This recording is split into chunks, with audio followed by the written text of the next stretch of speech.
using this playbook of vilifying and demonizing these four young, vibrant women of color, putting them as the face of the Democratic Party. It is about race, but it is also about gender. And it is also likely to be a winning strategy for driving out their voters. Representative Alexandria Ocasio-Cortez.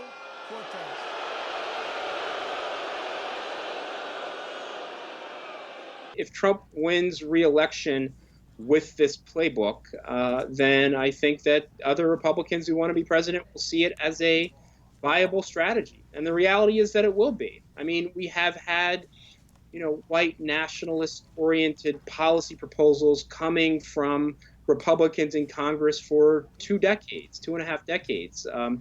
Senator Cotton's immigration bills, what Steve King talks about in Iowa. But there was always a need to moderate that with dog whistle language. Mr. Trump shows that certain politicians can get away with that using clear language and a bullhorn. And so if he wins re-election, we can bet that this will be a continued playbook. And so the question is, how long will that playbook work as millennials and Gen Z voters enter their political maturity and begin to vote against Republicans? Because those segments have deep dislike for the Republican Party. We are grateful for your solidarity, your encouragement, and your support in the face of the most recent.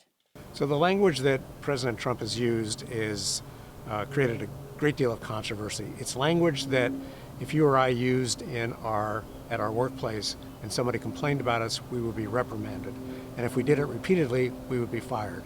So even for politicians, even for ideological politicians, this is unusually harsh and racist language.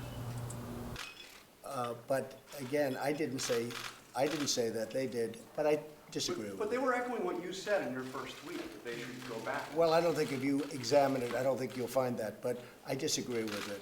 This is the strategy that Trump is using. He doesn't believe that any Democrats are going to vote for him in 2020. And among independents, people that go back and forth, more of them are going to vote Democratic than Republican next time. So his chance of being reelected is to get a super turnout from his base, white conservatives, particularly non-college educated white conservatives. And by keeping them angry as can be, he's hoping that that will translate into good turnout come November 2020.